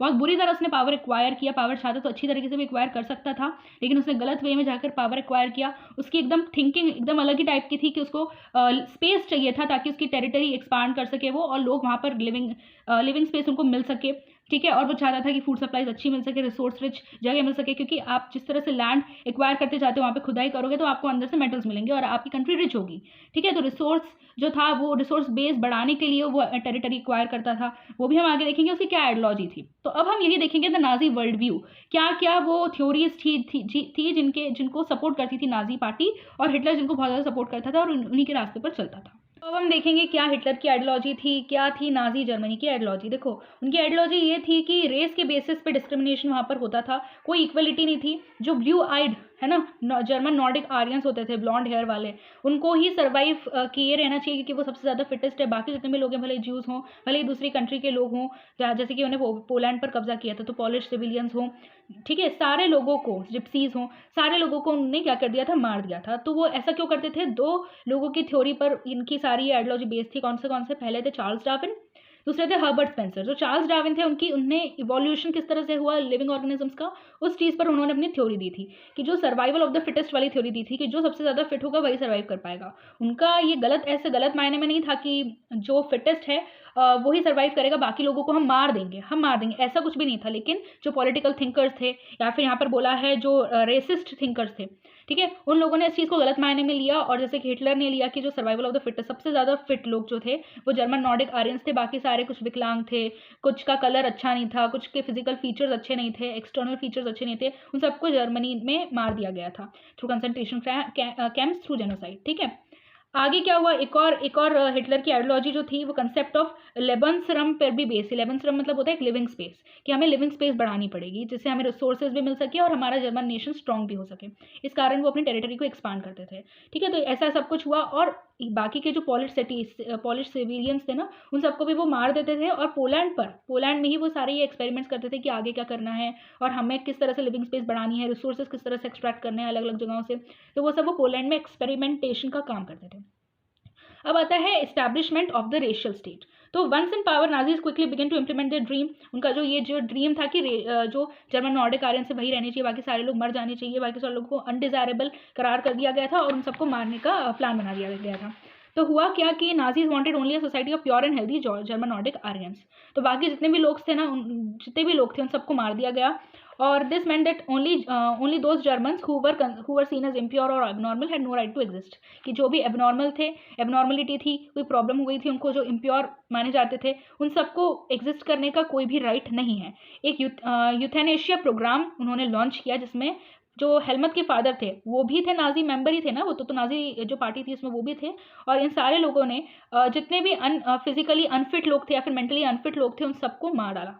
ठीक है, ज्यूज जो थे वो एक ऐसी कम्युनिटी थी जिसको सबसे ज़्यादा अनडिजायरेबल माना जाता। उसके बाद जिप्सीज को माना जाता था, बहुत सारे जिप्सीज को, इन सब लोगों को इन्फीरियर्स माना जाता था कि German Nordic Aryans are superior and these all communities other than German Nordic Aryans are inferior.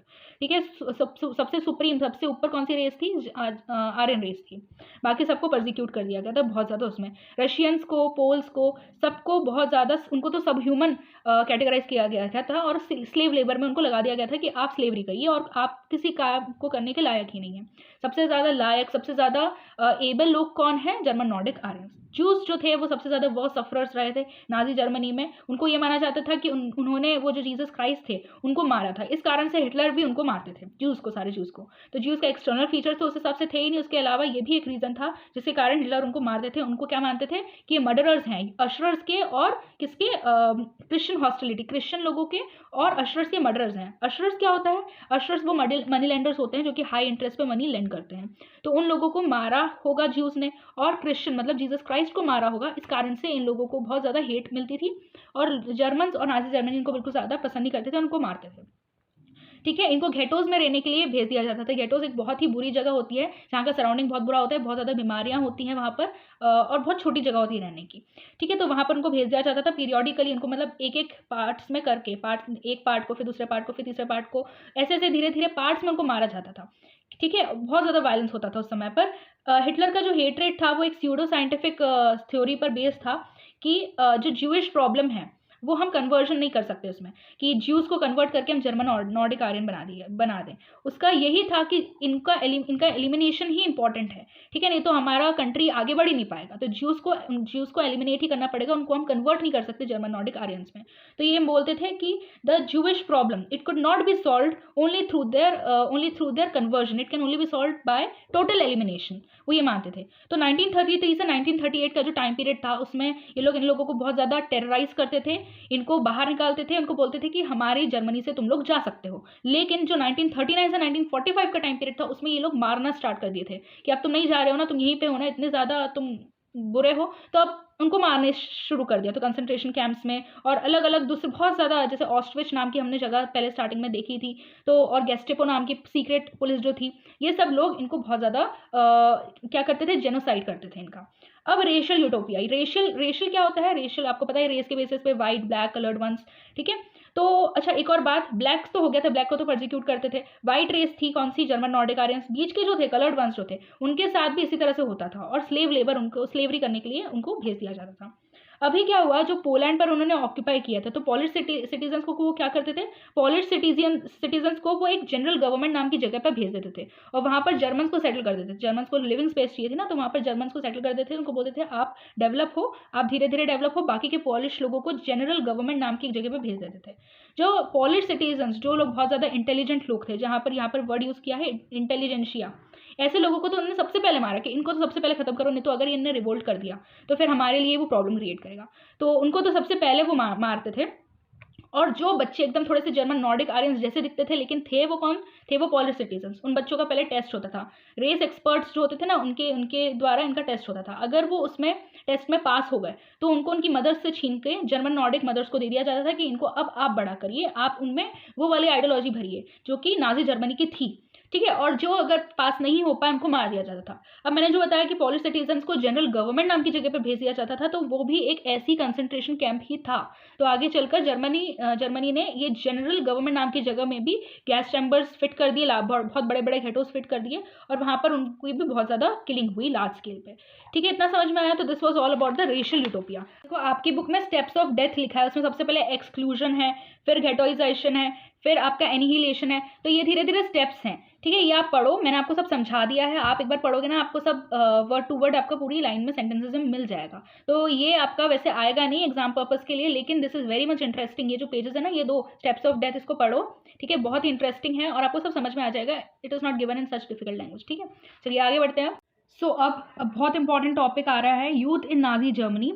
अब इससे बहुत सारे क्वेश्चंस आते हैं। गर्ल्स और बॉयज़ के बीच में क्या डिफरेंसेस थे, ज्यूज़ और जर्मन नॉर्डिक आर्यंस के बीच में क्या डिफरेंसेस थे, वहाँ के यूथ को किस तरह से प्रिपेयर किया जाता था। तो अब इधर से बहुत सारे क्वेश्चंस आते हैं। पोर्शन में से, तो आप ये जो 4th वाला पोर्शन है यूथ इन नाजी जर्मनी, इसको अच्छे से करना, ठीक है। तो जो हिटलर था उसको यूथ में बहुत ज़्यादा इंटरेस्ट था। क्यों इंटरेस्ट था? क्योंकि वो समझता था कि ये जो यूथ है ना, यही आगे चलते नेशन को रूल करेगा, है ना। तो इसको इतना स्ट्रॉन्ग बनाओ, इसको इतना ज़्यादा हर चीज़ में एबल बनाओ, केपेबल बनाओ, जो कि अच्छी चीज़ भी है, कि वो आगे जाके नेशन को सुपर पावर बना सके, ठीक है। ये चीज़ बहुत अच्छी है, लेकिन अब उसमें भी डिफ्रेंशिएट कर दिया, किन बच्चों को आगे बढ़ाना चाहिए, किन बच्चों को मार डालना चाहिए, ठीक है। तो वो अब हम देखेंगे। सो नाजिज्म के अंडर में क्या क्या चेंजेस आए स्कूल्स में, वो हम देखते हैं। देखो, पहला चेंज ये आया कि जितने भी स्कूल्स थे उनको बोल दिया गया कि आपको अपने आप को क्लीन करना है, प्यूरीफाई करना है। What does it mean? कि जितने भी ज्यूज, जिप्सीज, हैंडीकैप, जितने भी बाकी के जर्मन नॉर्डिक आर्यन के अलावा जितने भी लोग हैं ना, सबको निकाल दो। स्कूल टीचर्स भी, अगर कोई ज्यू है तो उनको भी निकाल दो, तो क्लीन कर दो, मतलब प्योर कर दो स्कूल को, ऐसा माना जाता था, ठीक है। जितने भी जिप्सीज हैं उनको थ्रो कर दो आउट, ठीक है, स्कूल के। और फाइनली 1940s में क्या हुआ, ये सारे लोग जिनको बाहर कर दिया गया ना, उनको गैस चैम्बर्स में फिर मार डाल दिया, ठीक है। फिर क्या हुआ, गुड जर्मन चिल्ड्रन जो थे उनको क्या सिखाने लग गए, नाजी स्कूलिंग की प्रोसेस, नाजी स्कूलिंग की जो प्रोसेस होती है, जो आइडियोलॉजी होती है, उसके अकॉर्डिंग उनको नाजी स्कूलिंग दी जाने लगी। बहुत टाइम तक उनकी आइडियोलॉजिकल ट्रेनिंग हुई। आइडियोलॉजी मतलब उनकी जो आइडियोलॉजी थी वो एकदम सेम बनानी थी जैसे कि नाजीज की होती है, ठीक है। स्कूल टेक्स्ट बुक्स जो थे उनको रीराइट कर दिया गया। और क्या हुआ, रेशियल साइंस जो था इट वॉज इंट्रोड्यूस्ड, ताकि जो नाजीज का रेस वाली जो आइडियोलॉजी है वो बच्चों को पता चले। जो बहुत ज़्यादा ज्यूज़ के लिए जो हेट्रेड थी, स्टीरियोटाइप था, वो बहुत ज़्यादा बच्चों में भर दिया गया। और चिल्ड्रन जो थे उनको लॉयल सबमिसिव, मतलब हिटलर के लिए लॉयल सबमिसिव और उसको वर्शिप करना, इस तरह से बना दिया गया कि बच्चों को एकदम हिटलर एकदम एक डिवाइन फिगर लगे, एक भगवान की तरह लगे, कि हिटलर को ही वो माने, हिटलर की बात सुने और किसी की नहीं। और हिटलर चाहता था कि जो बॉक्सिंग होती है वही बच्चों को एग्रेसिव बना सकती है, मस्कुलाइन बना सकती है, एकदम आयरन हार्टेड बना सकती है। जब बच्चे धीरे धीरे बड़े होते गए तो उनके अंदर नेशनलिज्म की भावना इमर्ज करने को बोल देते थे। और 10 ईयर ओल्ड, मतलब 14 ईयर से जब कम साल के बच्चे, 14 ईयर्स से कम ईयर्स के जो बच्चे होते हैं, उनको जंग वोल्क नाम के एक जगह पर डाल दिया जाता है, ठीक है। यहाँ पे नीचे लिखा भी है, Nazi youth group for children below 14 years of age. उसके बाद में जब वो धीरे धीरे आगे बढ़ने लगते हैं तो 14 के बाद में 14 में ही एक नाजी यूथ ऑर्गेनाइजेशन है, हिटलर यूथ, जिसका पहले नाम था यूथ लीग, जो था 1922 में इसे फाउंड किया गया था। पहले यूथ लीग नाम था, बाद में क्या नाम रख दिया इसका, हिटलर यूथ। तो यहाँ पर बच्चों को वॉर सिखाया जाता है, किस तरह से आपको डेमोक्रेसी को बिल्कुल भी आपको डेमोक्रेसी नहीं चाहिए, ज्यूज़ के खिलाफ लड़ना और कम्युनिस्ट के खिलाफ लड़ना, मतलब उनके लिए हेट, जिप्सीज के लिए हेट, ये सब जितने भी अनडिजायरेबल लोग हैं उन सब के लिए हेट सिखाया जाता है वहाँ पर। जब बच्चे मेंटली और फिजिकली तैयार हो जाते हैं तो फिर उनको वहाँ की लेबर सर्विस ज्वाइन करनी पड़ती है, ठीक है, एट द एज ऑफ 18। और उसके बाद में वो किसी ना किसी नाजी के ऑर्गेनाइजेशन में, वॉर ऑर्गेनाइजेशन में वो वहाँ पर चले जाते हैं, ठीक है। नीचे यही बताया है कि जो यूथ लीग है उसे 1922 में हिटलर ने फाइंड किया। थोड़े टाइम बाद, 4 साल बाद, उसका नाम रख दिया हिटलर यूथ, ठीक है। और बाकी जितने भी ऑर्गेनाइजेशन थे उन सबको बैन करा दिया गया ताकि उनकी खुद की ऑर्गेनाइजेशन आगे बढ़ सके। तो ये हो गया आपका यहाँ पर क्या बताया है कि किस तरह से स्कूल्स का प्रोसीजर था, किस तरह से बच्चों को बड़ा किया जाता था। ये पूरी बात हुई है सिर्फ बॉयज़ की। अब हम पढ़ेंगे गर्ल्स के साथ क्या होता था। तो उसके बाद में आता है the Nazi cult of motherhood, ठीक है। इसमें क्या था, children of Nazi Germany were repeatedly told that women were radically different. मतलब जब आपकी ये वाली बात चल रही थी यूरोप में कि दोनों को, वुमेन और मैन दोनों को इक्वल राइट्स मिलने चाहिए, हर चीज़ में, प्रॉपर्टी में भी और हर चीज़ में, तब नाजिज्म और हिटलर ये बोल रहे थे कि नहीं, दोनों अलग अलग हैं, दोनों के लिए राइट्स अलग अलग हैं, दोनों अपने अपने काम के लिए, दोनों को अपने अपने काम ही करने चाहिए, एक दूसरे को इंटरसेक्ट नहीं करना चाहिए, एक दूसरे का काम नहीं करना चाहिए। तो यहाँ पर वो मानते थे कि जो मदर्स रहती हैं, जो गर्ल्स रहती हैं, उनको गुड मदर्स बनने चाहिए, ठीक है। वो ये चाहते थे कि जो आर्यन रेस है ना, आर्यन कल्चर है, उनको वो अपने बच्चों को पढ़ाएं, उनको उसकी शिक्षा दें। तो गुड मदर्स बनवाना चाहते थे जितनी भी गर्ल्स थी उनको, ठीक है। और प्योरिटी मेंटेन करे गर्ल्स रेस की। और बॉयज़ जो थे उनको एग्रेसिव बनना था, मस्कुलाइन बनना था, स्टील हार्टेड बनना था। और गर्ल्स को गुड मदर्स बनी थी और अच्छे जो एबल बच्चे हों। ऐसे नहीं कि आपने किसी भी एबनॉर्मलिटी के साथ बच्चे को पैदा किया हो, आपको एकदम प्योर ब्लडेड आर्यन रेस के ही बच्चे आपको बेयर करने हैं, ठीक है। तो इस तरह से गर्ल्स को वो मानते थे। अब 1933 में हिटलर ये भी कहते हैं कि उनकी स्टेट में मदर सबसे इंपॉर्टेंट सिटीजन है, मोस्ट इंपॉर्टेंट सिटीजन है। ऐसा क्यों बोलते हैं? क्योंकि ऐसा बोलते हैं क्योंकि वो ही आगे आने वाले जो जर्मनी पे रूल करने वाले जो लोग हैं उनको वही तो जन्म देगी। तो इस कारण से वो बोलते थे कि मदर जो है वो मोस्ट इंपॉर्टेंट सिटीजन है। फिर भी सारी मदर्स क्या इक्वल थी? नहीं। फिर से वो वुमेन जो कि अनडिज़ायरेबल चिल्ड्रन बोर करती थी, उनको पनिश किया जाता था, और उनको जो डिज़ायरेबल बच्चों को प्रोड्यूस करती थी, उन मदर्स को अवार्ड दिया जाता था। ठीक है, अब यहाँ पर भी एक सिस्टम है कि जो 4 बच्चों जिनके 4 बच्चे होंगे उनको ब्रोंज क्रॉस दिया जाता था। फिर जिनके 6 बच्चे होंगे उनको 6 क्रॉस, जो सिल्वर क्रॉस जो होता है ना, वो दिया जाता था। और जिनके 8 या फिर 8 से भी ज़्यादा बच्चे होंगे उनको गोल्ड का क्रॉस दिया जाता था। तो इस तरह से अवार्ड्स मिलते थे, और उन लोगों को और भी बहुत सारे कंसेशंस मिलते थे। थिएटर की टिकट्स उनको फ्री में दे दी जाती थी, लाइन में नहीं खड़े रहना पड़ता था बहुत टाइम तक क्यू में। फिर रेलवे फेयर्स की टिकट दिए जाती थी। फिर उनका जितना भी हॉस्पिटल का खर्चा आएगा वो नहीं देना पड़ता था उनको। तो इस तरह से उनको कंसेशंस दिए जाते थे अगर वो ज़्यादा बच्चों को प्रोड्यूस करे तो। ठीक है, अब सारी आर्यन वुमन जो थी ना, उनमें से भी कुछ ऐसी वुमेन थी जिनकी जो ज्यूज या फिर पोल्स और रशियन से शादी कर लेती थी, उनको तो बहुत ज़्यादा बुरी बुरी सज़ा दी जाती थी। जैसे उनका फेस जो था वो ब्लैक कलर से रंग कर फिर उनको शेव्ड हेड से एकदम घुमाया जाता था स्ट्रीट्स में, और ये बुलवाया जाता था कि I have sullied the honour of the nation. ठीक है, मतलब मैंने मेरे नेशन की बेइज्जती करी है बोल सकते हैं, मैंने मेरे नेशन को नीचे गिराया है, उसके रूल्स तोड़े हैं वो सारे। कुछ लोगों को तो जेल में बंद भी कर देते थे और मार भी देते थे। ठीक है, अब चीज़ आती है इस फोर्थ वाले इसकी लास्ट आती है the art of propaganda. Propaganda मतलब होता है किसी चीज़ को कन्वे करना। अब आप किस चीज़ से कैसे कन्वे कर रहे हो उसको। तो यहाँ पर जो नाजी रिजाइम था वो लैंग्वेज का बड़ा ही इंटेलिजेंट वे में यूज़ करता था उसको। वो कभी भी ऐसे वर्ड्स नहीं यूज़ करता था कि हम किसी को मार रहे हैं, किल कर रहे हैं या फिर मर्डर, ऐसे कभी वर्ड यूज़ नहीं करता था। वो हमेशा कैसे वर्ड यूज़ करता था कि हम स्पेशल ट्रीटमेंट दे रहे हैं, हम फाइनल सोल्यूशन निकाल रहे हैं। अभी इसके पहले हमने वर्ड यूज़ भी किया था ये यूथेनेशिया, जो कि डिसेबल्ड को मारने के लिए वो वर्ड यूज़ करते थे। सिलेक्शन एंड डिसइंफेक्शन ऐसे वर्ड यूज़ करते थे। पता है, कंसंट्रेशन कैंप्स के बाहर ऐसे बड़े बड़े पोस्टर्स लेबल करने लगाए जाते थे जिसका नाम था, जिनमें लिखा रहता था डिसइंफेक्शन एरियाज। लोगों को वहाँ पर ले जाया जाता था, और लेकिन वहाँ पर क्या हो जाता था, ऑब्वियसली देवर कंसंट्रेशन कैंप्स एट रियलिटी में वो कंसंट्रेशन कैंप्स थे, लेकिन बाहर से लोगों को इस तरह से ले जाया जाता था कि वो बाथरूम्स हैं, वहाँ पर क्या शावर्स भी लगे हुए थे, फेक शावर हेड्स लगे हुए थे। ठीक है, बाथरूम लाइक स्ट्रक्चर बनाया हुआ था। मीडिया ने भी केयरफुली, ये अच्छी चीज़ें, इसके सिर्फ एडवांटेजेस ही बताए लोगों को, डिसएडवांटेजेस ऑब्वियसली कौन बताएगा, नहीं तो आगे से फिर तो कोई चलेगा ही नहीं नाजीज के साथ। ठीक है, अब नाजीज अगली बार कभी किसी जीव के घर पे जाएंगे और बोलेंगे कि आपको हमें स्पेशल ट्रीटमेंट देने जाना है, तो वो तो जाएंगे नहीं, क्योंकि उनको पता चल गया मीडिया के थ्रू। तो मीडिया भी हमेशा एकदम हिटलर के सपोर्ट में रहता था, मीडिया नहीं रहेगा तो हिटलर उसको मार देगा। तो इसलिए ही मीडिया को भी क्या करना पड़ता था, सिर्फ अच्छी चीज़ें दिखानी पड़ती थी। तो वो पैम्पलेट्स के थ्रू, फिल्म्स के थ्रू, रेडियो के थ्रू, पोस्टर्स के थ्रू ज्यूज के लिए हेट फैलाते थे और हिटलर को प्रमोट करते थे। ज्यूज के लिए बहुत गलत गलत फिल्म्स भी बनाते थे ताकि ऑर्थोडॉक्स ज्यूज और इन लोगों को बहुत बुरा वो समझे, सारे लोगों के लिए बहुत ज़्यादा हेट पहुंचे। ठीक है, उनको एकदम एनिमीज और एविल की तरह दिखाया जाता था। इन फेमस फिल्म्स जैसे बनती है एटर्नल ज्यू नाम की, फिर ऑर्थोडॉक्स ज्यूज को भी बहुत ज़्यादा स्टीरियोटाइप किया जाता था, और उनको एकदम ऐसे कैसे दिखाया जाता था, उनका जो स्ट्रक्चर, उनका जो अपीयरेंस है वो कैसे दिखाया जाता है, कफ्तान पहनी हुई है, बहुत बड़ी सी बियर्ड है, इस तरह से। लेकिन रियलिटी में जर्मन ज्यूज जो थे बहुत ज़्यादा डिफरेंट थे, जो बाकी की कम्युनिटी थी उससे बहुत ज़्यादा मिक्स हो चुके थे। तो they were not at all like that कि एकदम कफ्तान पहना हुआ है और बड़ी सी दाढ़ी है, ऐसा कुछ भी नहीं था।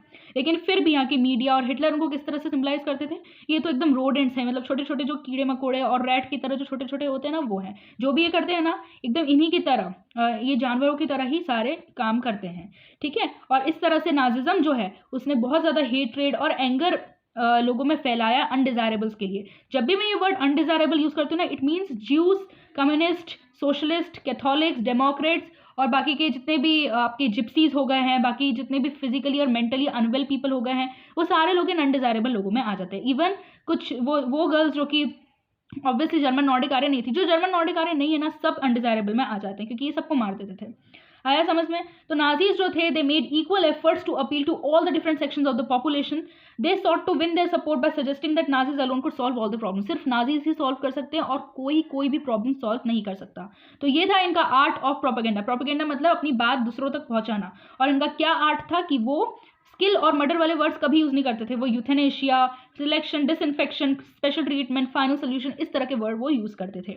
ज्यूज़ के लिए वो special treatment, final solution word use करते थे। डिसेबल्ड के लिए यूथेनेशिया यूज़ करते थे। और इवैक्यूएशन भी वर्ड यूज़ करते थे, जिसका मतलब होता है deporting people to gas chambers तक लोगों को ले जाना। ठीक है, so this was all about the youth in Germany, youth in Nazi Germany. ठीक है, अब हम आते हैं इस चैप्टर के आखिरी पार्ट में, ordinary people and the crimes against humanity. This is the last part and सबसे ज़्यादा इमोशनल करने वाला पार्ट यही है। आप पढ़ोगे तब आपको पता चलेगा। तो यहाँ पर ये बताया गया है कि ये सब जो नाजी जर्मनी में हो रहा था, है ना, उसमें कॉमन पीपल ने कैसे उस चीज़ को देखा, कैसे उसके ऊपर रिएक्ट किया, वो हम देखेंगे। ठीक है, कैसे ज्यूस ने रिएक्ट किया, कैसे हम देखेंगे कैसे खुद नॉर्डिक आर्यंस ने रिएक्ट किया। नॉर्डिक आर्यंस तो खुद को बहुत ज़्यादा सुपीरियर समझने लग गए थे, बिकॉज इतनी सारी चीज़ें उनके ही फेवर में हो रही थी। और ज्यूस जो थे वो अपने आप को बहुत ज़्यादा डाउन ट्रॉडन समझने लगे थे और बहुत ज़्यादा प्रॉब्लम्स हुई थी। अभी हम देखते हैं, चलो। तो बहुत सारे लोग जो थे अराउंड द वर्ल्ड, सब नाजी आइज से ही नाजी जर्मनी को देख रहे थे। नाजी लैंग्वेज ही उनके दिमाग में चल रही थी, क्योंकि इतना ज़्यादा मीडिया के कारण ये चीज़ें फैला चुके थे, वो इतनी ज़्यादा हेट्रेड और एंगर वो फैला चुके थे कि अब सबको ज्यू एक बहुत ही बुरे इंसान लगते थे, है ना। उनके हाउसेस को वो ऐसे मार्क करके दिखाते थे, देखो यहाँ पर ज्यू। कभी ज्यू अगर छुपने के लिए रह भी रहे हो, क्योंकि वो ऐसे निकाल निकाल के लोगों को मार देते थे, ढूंढते थे कि कहाँ ज्यू रह रहे हैं। तो कभी कोई इंसान को ज्यू दिख भी जाओ कि देखो वहाँ पर कोई छुपा हुआ है अपनी फैमिली के साथ, उनके 2 छोटे बच्चे हैं, बड़े माँ बाप हैं, उनके भी माँ बाप हैं, कभी छुपे हुए हैं कहीं पे, तो वो बता देते देखो वहाँ पर ज्यू हैं। कितने बुरे नेबर्स होते थे, सस्पिशियस नेबर्स होते थे, वो ताकझाक करते रहते थे कि यहाँ पर कोई गलती से ज्यू तो रहने नहीं आ गया है ना। दे जेन्युइनली बिलीव नाजिज्म, बहुत ज़्यादा नाजिज्म को बिलीव करते थे। वो ये ऐसा मानते थे कि नाजिज्म प्रॉस्पेरिटी लाएगा, मतलब बहुत ज़्यादा ही पैसा लाएगा हमारे कंट्री में, और वो जनरल वेलबींग को इम्प्रूव करेगा। लेकिन हर जर्मन तो नाजी नहीं था, कुछ लोग जो थे वो नाजिज्म के अगेंस्ट भी थे, तो पुलिस रेप्रेशन उनको सहना पड़ा था, उनको डेथ सेंटेंस दे दिया गया था। बहुत सारे जो जर्मन्स थे, large majority of Germans however passive onlookers, सिर्फ देखते रहते थे, क्योंकि उनके पास ना ही कुछ अगेंस्ट उनके करने के लिए इतनी हिम्मत थी, ना उनके पास कुछ था। उनको यही डर लगा रहता था अगर हम कुछ बोलेंगे तो हम ही वो लोग मार डालेंगे। तो उसके लिए एक पेस्टर निमोलर नाम के एक रेजिस्टेंस फाइटर हैं, जो एक बहुत ही प्यारी पोयम लिखते थे। देखो पोयम पढ़ते हैं अपन, फिर हमें समझ में आ जाएगा। First they came for the communist, well I was not a communist so I said nothing. पहले वो लोग कम्युनिस्ट को ढूंढने आए, लेकिन मैं कम्युनिस्ट नहीं था तो मैंने कुछ नहीं कहा। यहाँ पर पेस्टर निमोलर जो है वो ये लिखते हैं और वो बोलते हैं, वो लोग कौन, जब नाजी कम्युनिस्ट को ढूंढने आए थे तो वो बोलते हैं कि मैं तो कम्युनिस्ट नहीं था तो मैंने कुछ नहीं कहा। आगे बोलते हैं, then they came for the social democrats, well I was not a social democrat so I did nothing. Again वो सोशल डेमोक्रेट्स को पकड़ने आए, कौन लोग, नाजीज, है ना। और वो यहाँ पर पेस्टर निमोलर बोलते हैं कि मैं सोशल डेमोक्रेट नहीं था तो फिर से मैंने कुछ नहीं किया। Then they came for the trade unionist, but I was not a trade unionist, and then they came for the Jews. देखो यहाँ ये फिर वो थोड़े टाइम बाद ट्रेड यूनियनिस्ट के लिए को पकड़ने के लिए आए। मैं ट्रेड यूनियनिस्ट नहीं था, फिर बाद में वो ज्यूस के लिए आए, बट आई वॉज नॉट अ ज्यू सो आई डिड लिटिल। लेकिन मैं ज्यू नहीं था, फिर भी मैंने थोड़ा सा किया, लेकिन बहुत थोड़ा सा किया, आई डिड लिटिल। ठीक है। Then when they came for me, जब वो मेरे लिए आए, there was no one left who could stand up for me. मेरे लिए और कोई नहीं बचा था जो कि मेरे लिए खड़ा हो सके। अब यहाँ पर ये जो लास्ट सेंटेंस है उससे 2 चीज़ें कंफर्म होती है। पहली चीज़ कि कोई बच्चा ही नहीं था जिसको, जो मतलब हिटलर के जितने भी लोग अगेंस्ट थे, जर्मन नॉर्डिक आर्यन से अलावा जितने भी लोग थे, सबको वो मार चुके थे, तो कोई खड़ा होने के लिए बचे नहीं था। दूसरी बात, कोई खड़ा होने के लिए क्यों नहीं बचा था, क्योंकि इनने भी किसी की मदद नहीं करी। कम्युनिस्ट आए तब उनने कुछ नहीं बोला, डेमोक्रेट्स आए तब उनने कुछ नहीं किया, ट्रेड यूनियनिस्ट आए तब उनने कुछ नहीं किया, ज्यूज आए थोड़ा सा कुछ कर लिया तो कोई प्रॉब्लम नहीं है, इनने किसी की हेल्प नहीं करी। तो इस कारण से इनको भी जब वो पकड़ने आए तो इनकी भी किसी ने हेल्प नहीं करी। तो ये 2 कारण हो सकते हैं। ठीक है। तो ये बहुत ही प्यारी और बहुत ही अच्छी इनने एक चीज़ लिखी, जिससे हमें पता चलता है कितनी ब्रूटलिटी, कितनी रिप्रेशन उस समय लोगों को झेलना पड़ता था। ज्यूस के बारे में इतनी ज़्यादा मीडिया गलत खबरें फैला रही थी, तो कि ज्यूस को खुद को ही जैसे सपने आने लगे थे, वो खुद को ही अपने आप को गलत इमेजिन करने लगे थे कि हाँ हम तो सच्ची में बहुत ही बुरे हैं। वो अपने आप को ड्रीम्स में बहुत ही बुरा देखते थे, जैसे हुक्ड नोज है ना, नुकीली एकदम से ब्लैक हेयर है, आईज हैं, ज्यूइश, खुद के बॉडी लुक्स को, खुद की बॉडी को ही वो एकदम हेट करने लगे थे। इतनी ज़्यादा स्टीरियोटिपिकल इमेजेस फाइन होने लगी थी कि वो एकदम उनको ड्रीम्स में ही इतनी ज़्यादा वो उठ जाते थे, रात को सो नहीं पाते थे, इतनी ज़्यादा पूरे दिन ये सब चीज़ें हो रही थी। यहाँ पर एक शार्लोट बेराट नाम की एक पर्सन का भी यहाँ पर बताया गया है कि सीक्रेटली वो लोगों के ड्रीम्स को रिकॉर्ड करती थी उनकी डायरी में। जो भी लोगों के ड्रीम्स आए वो कभी उनको बताया करते थे दूसरे लोग इनको, तो वो अपनी डायरी में लिख लेती थी। और बाद में उन्होंने, जब ये सब खत्म हो गया था, सब कुछ नाजी जर्मनी खत्म हो गया था, तो बाद में उन्होंने थर्ड रीक ऑफ ड्रीम्स नाम की ये बुक पब्लिश भी कराई थी।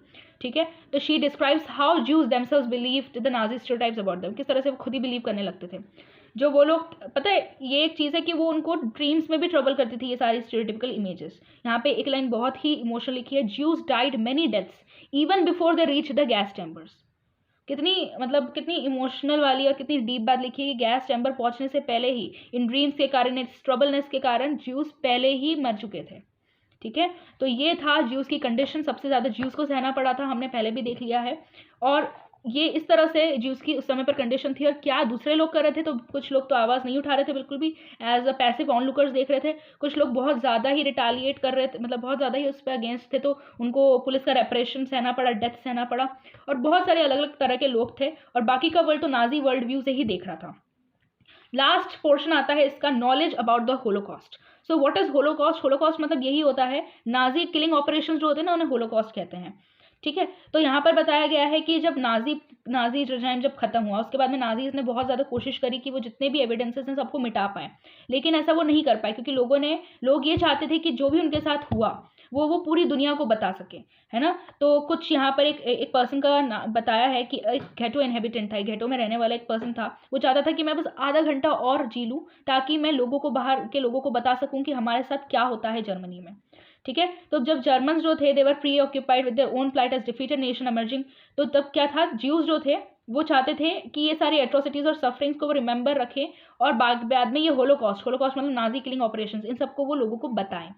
ठीक है, जब नाजी जर्मनी हार चुका था, जब लोग सुसाइड कमिट कर रहे थे, जब एक इंटरनेशनल ट्रिब्यूनल बना दिया गया था कि हम सबको पनिशमेंट देंगे, तब ये बात आ रही थी।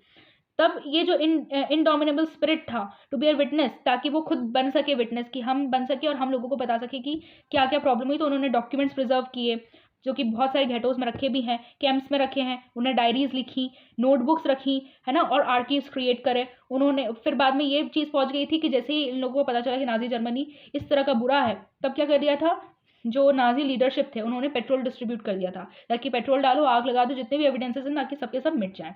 Yet the history and the memory of the Holocaust live on in memoirs, fiction, documentaries, poetry, हर जगह ये अभी भी आज भी मौजूद है। जितने भी होलोकॉस्ट फिर से मैं बता रही हूँ, जितनी भी किलिंग्स होती थी, जितने भी किलिंग के ऑपरेशंस होते हैं, तो उनको होलोकॉस्ट बोलते हैं। तो इन होलोकॉस्ट के सारे एविडेंसेस अभी भी हैं। ठीक है, इन्हें मिटाने की बहुत कोशिश करी, नाजी जब हार गया था उसके बाद में, मतलब जर्मनी जब हार गया था उसके बाद में भी इन्हें बहुत सारे एविडेंसेस मिटाने की कोशिश करी, लेकिन ऐसा कुछ नहीं हो पाया। अभी भी डॉक्यूमेंट्रीज, पोएट्री, मेमोरीज और म्यूजियम्स में, जो कि अलग अलग पार्ट्स में है, सिर्फ जर्मनी में ही नहीं, अलग अलग पार्ट्स में है, अभी भी एविडेंस इनके रखे हुए हैं। So these are a tribute to those who resisted it. ये उन लोगों के लिए ट्रिब्यूट है जिन लोगों ने इतना ज़्यादा परेशानी, ब्रूटैलिटी, इतना ज़्यादा हेटरेट सहा। And embarrassing reminder to those who collaborated. एक एम्ब्रेसिंग रिमाइंडर मतलब उन लोगों के लिए जिनने नाजीज का साथ दिया, जैसे कि हेलमत के फादर जो थे वो नाजी के ही मेंबर थे। उसके साथ साथ इसके पहले हमने देखा जो पैसिव ऑनलुकर्स थे, जो कुछ नहीं करते थे, सिर्फ देखते रहते थे, उनके लिए एक एम्ब्रेसिंग रिमाइंडर है जिन लोगों ने साथ दिया, कोलैबोरेट किया। And a warning to those who watched in silence, जिन्हें चुपचाप रहकर सिर्फ देखा नज़ारा और उनको मज़ा आया, जैसे कि जर्मन नॉर्डिक आर्यंस थे, जो अच्छे मतलब दिखने में अच्छे होना, इससे कुछ मैटर नहीं करता है, तो उसके बाद भी उन्होंने कुछ नहीं किया। They were just enjoying the things whatever was happening. तो उन लोगों के लिए भी एक बहुत ही मुंह पे एक तमाचा है कि अब हमको सब पता चल गया है। It is not like that कि German Nordic Aryans are the purest race in the world, ऐसा माना जाता है, but it is not at all like that. इसके बाद में 1939 के टाइम पीरियड पे महात्मा गांधी ने कुछ लेटर्स भी लिखे थे, जैसे यहाँ पर एक दो लेटर्स हैं, letter to Adolf Hitler at age in Wardha, तो 1939 में लिखा था, और फिर जुलाई 23 1939 में लिखा था, फिर दिसंबर 24 1940 में लिखा था। वही चीज़ लिखी थी कि आप इतना ज़्यादा क्यों क्राइम कमिट करो अगेंस्ट ह्यूमैनिटी, बी सम, थोड़ा सा ह्यूमैनिटी, इंसानियत अपने अंदर लाओ, और ये सारी चीज़ें लिखी थी। आप एक बार पढ़ सकते हो, इसलिए आपको समझ में आ जाएगा। So this was all about the video. I hope you like the video. 9th के जितने भी बच्चे थे जिनने मुझे डिमांड किया था कि दीदी ये चैप्टर बनाओ, मैंने बना दिया है। अब अच्छे से इसे पढ़ लो। कोई अगर डाउट आ रहा है तो ज़रूर मुझसे कमेंट सेक्शन में पूछो, क्योंकि लाइन बाय लाइन इसे एक्सप्लेन करना तो नहीं था possible, because it is a very long chapter, आपको पता है। तो मैंने लेकिन कोशिश करी है कि हर एक लाइन का जो मीनिंग निकलता है वो मैं आपको कन्वे कर सकूँ। सो लेकिन फिर भी अगर आपको डाउट होता है, please do feel free to ask in the comment section. Please like, share and subscribe to the channel. Hit the bell icon for getting all the notifications and updates. Till then, stay connected, stay safe. Bye everyone.